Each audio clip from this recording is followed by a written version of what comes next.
Praise the Lord. இயேசுவின் ரத்தம் ஜெயம் தினமும் இயேசு நிகழ்ச்சிக்கு உங்களை கர்த்தராகிய இயேசு கிறிஸ்துவின் நாமத்தில் வரவேற்கிறேன். செய்தியின் தலைப்பு, ஓட்டம் தொடரணும், யுத்தம் முடியணும். ஆதார வசனம் 2 கொரிந்தியர் 2:14. கிறிஸ்துவுக்குள் எப்பொழுதும் எங்களை வெற்றி சிறக்க பண்ணி எல்லா இடங்களிலேயும் எங்களை கொண்டு அவரை அறிகிற அறிவின் வாசலை வெளிப்படுத்துகிற தேவனுக்கு தோத்திரம். கிறிஸ்துவுக்குள் அன்பானவர்களே, பாருங்கள், நாம் வெற்றியாளர் பிள்ளைகள். இயேசுவால் தோற்று போகவே முடியாது, தோல்வியே கிடையாது, எப்பொழுதும் வெற்றிதான். அப்படியெல்லாம் நமக்கும் அப்படித்தானே இருக்க வேண்டும். வெற்றியோடு, ஜெயத்தோடு, சமாதானத்தோடு, ஆரோக்கியத்தோடு, செல்வத்தோடு, செல்வாக்கோடு வாழ்வது நமது பிறப்பு உரிமை. இதுதான் நம்மை குறித்த தேவனுடைய சித்தம். வெற்றி என்றாலே பெரிய வீடு, உயர்ந்த ரக கார், நல்ல பிள்ளைகள், அந்தஸ்து, இதுதான் நம்ம எண்ணத்தில் முதலிடம் பெறுகிறது. வெற்றி வாழ்வு அம்சங்கள் இது ஒன்று, அவ்வளவுதான். நாம் தோற்று போகவே கூடாது. வாழ்வு என்பது தினமும் வெற்றி தோல்வி காணக்கூடிய களம். இதில் நாம் வெற்றியாளர்கள் என்று ஆவியானவர் வெற்றி கொடியை முதலிலேயே ஏற்றி விடுகிறார். அதாவது வெற்றியை பிரகடனப்படுத்தி விட்டார். நாம் அதை திருப்பி சொல்ல வேண்டியது அவ்வளவுதானே. நமக்கும் பிற மனிதர்களுக்கும் போராட்டம் இல்லை, நமக்கு பிசாசிற்கும் தான் போராட்டம். எபேசியர் 6:12 வாசியுங்கள். தோல்வி இருவதற்கு பல காரணங்கள் இருந்தாலும் முக்கியமான 2 காரணங்கள் வேதத்தின் அடிப்படையில் ஆவியானவர் நமக்கு காட்ட விரும்புகிறார். ஒன்று, பின்வாங்கி போகக்கூடாது. நாம் பின்வாங்கி போனால், ஒரு அடி பின்னால் எடுத்து வைத்தால் அந்த இடத்தை முன்னேறி பிசாசு பிடித்து கொள்வான். அவன் ஒரு நாளும் ஓயமாட்டான். அவனை கல்வாரிலே இயேசு மிதித்து தலையை நசுக்கி குற்றுயிராக்கி விட்டார். அந்த குற்றுயிரோடு தான் இப்போது உலாவி வருகிறான். எவனை விழுங்கலாமோ என்று வகை தேடி சுற்றித் திரிகிறான். எல்லாரிடமும் ஒரே பைய சொல்ல மாட்டான். நம்முடைய பலவீனங்களை அறிந்து அதை மையமாக கொண்டு செயல்படுவான். ஆதாம் ஏவாளுடன் பேசின பொய்யவே எல்லாத்திலும் சொல்லிகிட்டு இருக்க மாட்டான். சவுல்கிட்ட என்ன சொன்னான்? நீ மக்களை குஷிப்படுத்து, மக்களை சொல்லு, உனக்கு மக்கள் வேண்டும், மக்களுடைய ஆதரவு உனக்கு வேண்டும் என்று சொல்லி தூண்டிவிட்டான். அவன் செயல்பட்டான், முடிந்தான். அவன் பொய்யுக்கு பிதாவுமாக இருக்கிறான். நாம் கொஞ்சம் பின்வாங்கினால் அதனது யுத்தம் தொடரும். பின்வாங்கி விட்டார்களே போதும், அடுத்த ஆளை பார்க்கலாம் என்று போக மாட்டான். அழிக்கும் வரை விடமாட்டான். 1 சாமுவேல் 17ஆம் அதிகாரத்தில் கோலியாத் தேவனுடைய மக்களாகிய இஸ்ரவேல் மக்களுக்கு முன்பாக நின்று 40 நாட்களும் காலையிலும் மாலையிலும் நின்று சவால் விடுகிறான். ஜீவனுள்ள தேவனுக்கு விரோதமாய் பேசுகிறான். இஸ்ரவேல் மக்கள் பின்வாங்கி கூடாரத்தில் போய் நுழைந்து கொண்டனர். அவன் போய்விட்டானா? அவங்க தான் கூடாரத்தில் போய் ஒளிஞ்சிக்கிட்டாங்களே, நம்ம போயிடலான்னு போனானா? தொடர்ந்தான் 40 நாட்கள் ஒரே மாதிரியான பேச்சு, சவால் விடுகிறான். இஸ்ரவேல் மக்களும் தொடர்ந்து பின்வாங்கினார்கள். அவன் விருத்த சேதனம் இல்லாதவன், ஆண்டவருக்கு எதிராக நிற்பவன். கர்த்தர் சின்ன தாவீதை கொண்டு ஒரே நாளில் ஒரே நேரத்தில் ஒரு சிறு கூழாங்கல்லால் அவனை எதிரியை வீழ்த்தி அவனுடைய பட்டயத்தை உருவ வைத்தார். இஸ்ரவேல் மக்களுக்கு வெட்கம். வெற்றிதான் கண்டார்கள், ஆனால் வெட்கம் உண்டு பண்ணினார். எதிரியின் பட்டயத்தை நாம் உருவிவிட வேண்டும். அவன் கையில் ஏதும் இருக்கக்கூடாது. நம்மளுக்கு அது கை வைத்து கொண்டு நம்மளை போராட அவனுக்கு ஒன்றும் இருக்கக்கூடாது. பட்டயத்தை உருவிவிட வேண்டும். இதன் பொருள் என்ன நடந்தாலும் நடக்காவிட்டாலும் ஜெபம், வேத வாசிப்பு, துதி செலுத்துதல், ஸ்தோத்திரம் செலுத்துதல், இதில் பின்வாங்கி போகவே கூடாது. யாத்திராகமம் 17ஆம் அதிகாரத்தை வாசித்து பாருங்கள். இஸ்ரவேல் மக்கள் போய்கொண்டிருக்கிறார்கள். கானான் தேசம் நோக்கி போய்கொண்டிருக்கிறார். முதல் யுத்தம் அமலேக்கியரோடு. இவர்களை யுத்தம் பண்ணி பழக்கமே இல்லை. செங்கல் கால்வாயில் வேலை செஞ்சவர்கள் தானே, இவர்களுக்கு ஒன்று தெரியாது.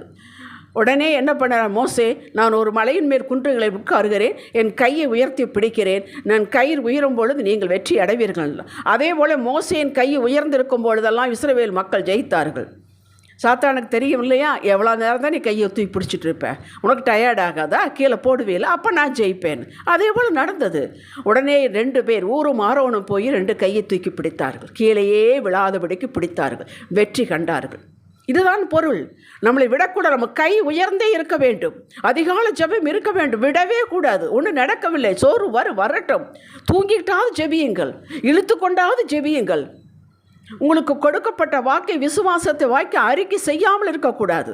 ஆவியானவர் உணர்த்தி எந்தெந்த காரியத்தை விட்டீர்களோ அதை மறுபடியும் எடுக்கக்கூடாது.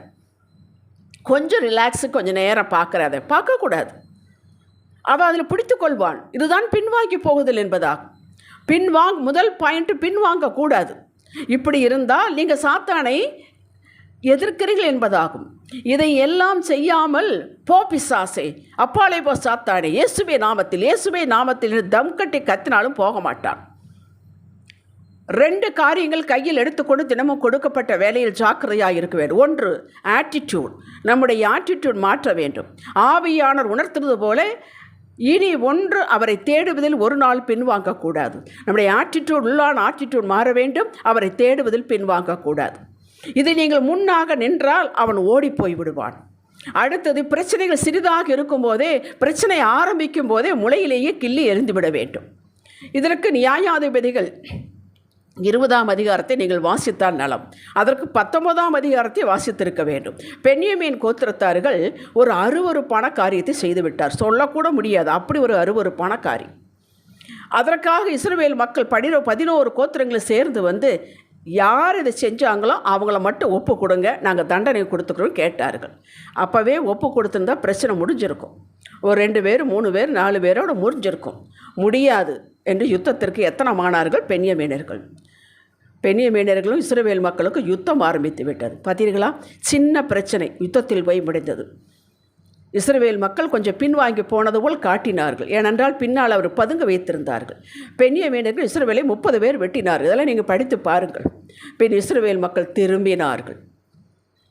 எல்லாம் புகைக்காடாக மாறிவிட்டது. பென்யமீனுடைய முற்றிலும் அழித்தார்கள். மீதியானவர்கள் மலைக்கு ஓடி போய்விட்டார்கள், காட்டுக்குள் ஓடி போய்விட்டார்கள். பார்த்தீர்களா? ஒரு 4-5 பேர் ஒப்பு கொடுத்திருந்தா அது எவ்வளவு முடிஞ்சிருக்கும்.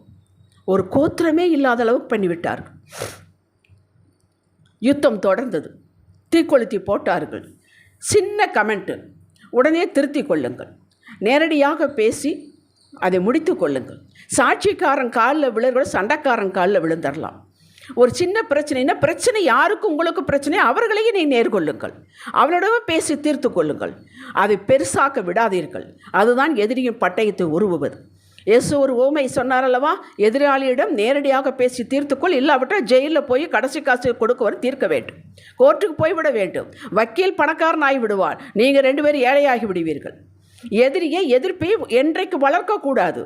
உடனே மன்னித்து விடுங்கள். அது என்ன போஸ், அவங்களே பெரியவங்களாக இருக்கட்டுமே, மன்னித்து விடுங்கள். எதிரி வெட்கப்பட வேண்டும். பிசாசுக்கு உங்களிடம் ஒன்றும் இருக்கக்கூடாது. சவுல் முகாந்திரம் இல்லாமல் பொறாமையினால் தாவீதுக்கு இறுதி வரை எதிரியாகவே இருந்து அழிந்தான். என்ன சாதித்தான்? அழிந்தான். இயேசு உண்மையாக சொன்னது முதலிலே சொல்லிவிட்டேன். சீக்கிரம் மனம் பொருந்தி கொள்ளுங்கள். யாரிடம் கசப்பு வெறுப்பு வைக்கக்கூடாது. அதுதான் நீங்கள் எதிரியை சம்பாதிப்பதாகும். அது இருக்கவே கூடாது. குடும்பத்தில் ஆர்குமெண்ட் எழும்பும் போதே முற்றுப்புள்ளி வைத்து விட வேண்டும். இல்லாவிட்டால் டேம் மதகை திறந்து விட்டது போல் வாய்க்கு.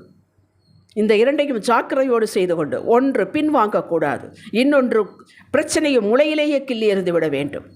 நாம் யுத்தம் பண்ண வேண்டிய அவசியமில்லை. கர்த்தர் நமக்காக யுத்தம் பண்ணுவார் என்பதை மறக்கக்கூடாது. எப்போது செய்வார்? நாம் இந்த 2ஐயும் கை கொண்டிருக்கும் போது செய்வார். ஆபிரகாம் இந்த 2ஐயும் செய்தான் அல்லவா? பலிபீடம் கட்டி தொழுது கொண்டான் அல்லவா? சின்ன பிரச்சனையை முடித்த இவனுக்கு லோத்துக்கு பிரச்சனை வந்தபோது, வேண்டாப்பா நீ மேற்க போனா நான் கிழக்க போகிறேன், நீ வடக்க போனா நான் தெற்க போகிறேன்னு முடிச்சுக்கிட்டான் அல்லவா? தாவீதும் அப்படித்தான் செய்தான். சரித்திரம் படைத்தார்கள். நீங்கள் ஒரு நாள் தோற்று போக மாட்டீர்கள். தோற்க வைப்பதற்கு இயேசு கல்வியில் உங்களுக்காக அத்தனை பாடுகள் படவில்லை. அதுக்காகவா பட்டார்? உங்களுடைய வாழ்வும் அடியாளும் வாழ்வும் கல்வாரியிலே திறந்த கல்லறையிலே ஆரம்பமாகிவிட்டது. வெற்றியில் ஆரம்பமாகிவிட்டது. வெற்றியிலேயே நாம் முடிப்போம். உங்கள் வீட்டை விசாரித்தால் ஒரு குறைவையும் காண மாட்டீர்கள். நம் தலைமுறைக்கு நாம் வைத்து போவது சொத்து பத்து மட்டுமல்ல, இலைப்பாறுதலையும் வைக்க வேண்டும். மறக்க வேண்டாம். ஜெபிக்கலாம். தகப்பனே, நீர் கற்றுக் கொடுத்த காரியங்கள் என்ன வந்தாலும் பின்வாங்க மாட்டேன். பிரச்சனையை ஆரம்பத்திலே நசுக்கி விடுவேன். உங்கள் கிருபை எனக்கு போதுமானது. நிறைவாக வாழ்ந்து செல்வத்தையும் இலைப்பாறுதலையும் என் சந்ததிக்கு வைத்து போவேன். இயேசுவே நாமத்தில் அறிக்கை செய்கிற அருமை பிதாவே, இன்றைய சிந்தனைக்கு சத்துருவுக்கு தினமும் இடம் கொடாமல் காத்துக்கொள்வேன். ஆமேன். அல்லேலூயா.